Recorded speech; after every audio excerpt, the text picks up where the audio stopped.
Volvo knows as well as any car company that being a nonconformist has its ups and downs.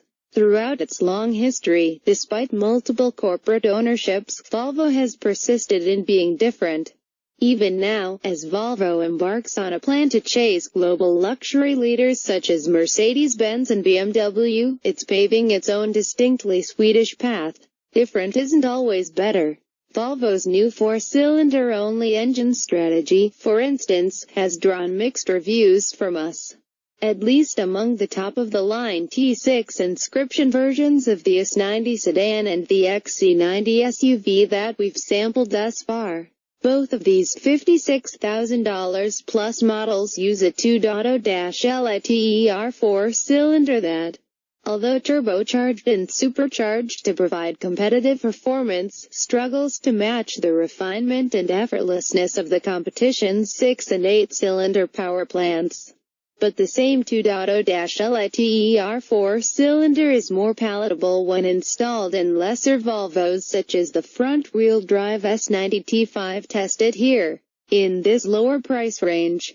Boosted 2.0-liter four-cylinders are the norm, as seen in competitors such as the Mercedes-Benz E300, the Audi A6 2.0T, and the BMW 530i. Shorn of its supercharger, the turbocharged 4 produces 250 horsepower and 258 pounds-feet of torque in T5 form, 66 horsepower and 37 pounds-ft less than the T6 produces, but in the same neighborhood as the German's 4 bangers.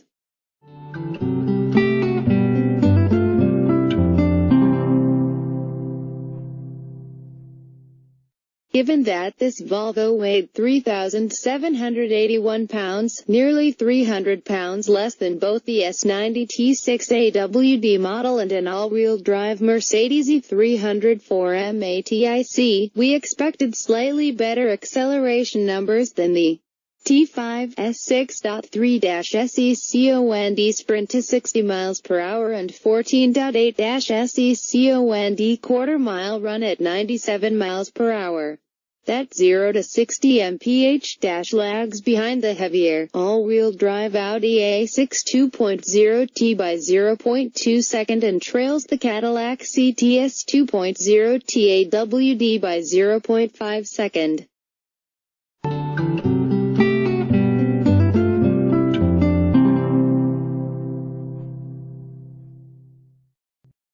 And if Volvo is so committed to these forced induction four-cylinder engines, the company could learn from Mercedes-Benz's isolation techniques.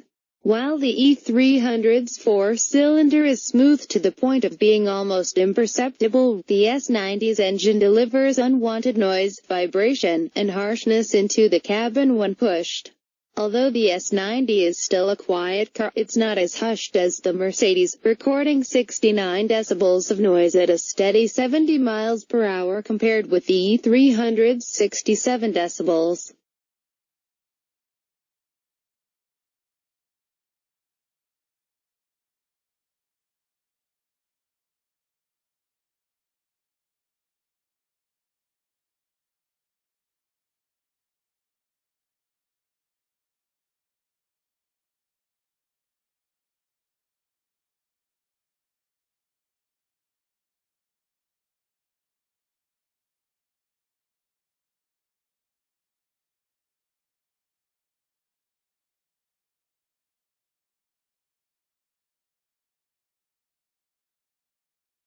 On the bright side, the Volvo's 8-speed automatic shifts smoothly and quickly. Its smartly spaced gearing makes the most of the engine's power band. With a strong swell of torque coming on low in the rev range and the transmission sorting out requests for more power with prompt downshifts. Fuel economy is a strong suit too, as the S90 T5 achieved 26 mpg overall and 33 mpg in our 200-mile 75 mph highway fuel economy test to the T6 model's 22 mpg and 31 mpg results.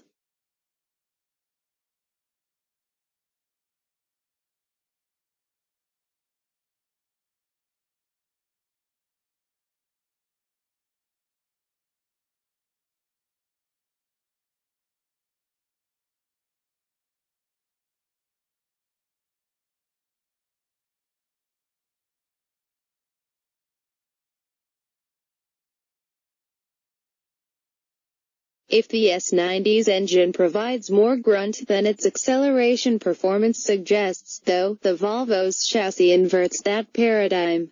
Objectively, its 0.91 G performance on the skid pad ranks near the top of the class, a surprise given the T5's decidedly non-aggressive setup of all-season rubber wrapped around 18-inch wheels. Its road-holding ability even narrowly beat the S90 T6, which achieved 0.90 grams on much more performance-oriented Pirelli P0 summer tires and 20-inch wheels. The S90 T5's 168-foot stop from 70 miles per hour also tops the A6 2.0T and the CTS 2.0T.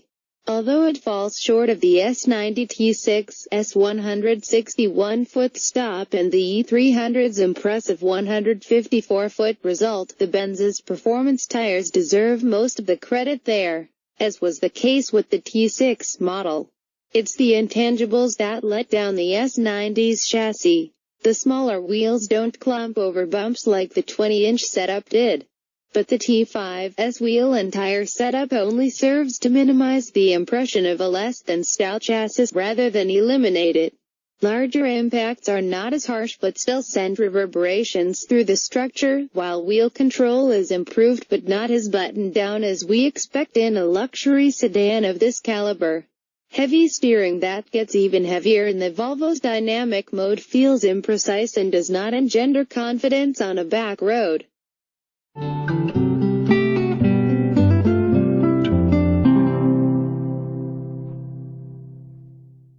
Volvo costs less than $48,000. Several other features were similarly notable in their absence, although perhaps that's no surprise given that our T5 Momentum's as-tested price was nearly $15,000 less than the T6 Inscription's. The only extras on our sparsely equipped $50,815 test car included metallic paint, $595, a wood-trimmed steering wheel, $325, and a vision package, $1,950, that added a 360-degree camera view, blind spot monitoring, rear cross-traffic alert, and power retractable side mirrors. If optioning our own S90, we'd spring for the $1,000 Momentum Plus package that includes Apple CarPlay and Android Auto functionality, swiveling headlamps, and 4-zone automatic climate control, along with a larger 12.3-inch digital gauge cluster. The standard 8.0-inch cluster is distinctly less functional and attractive. It doesn't include a tachometer in its default configuration, for instance, and requires fussing with the car's various drive mode settings to elicit one.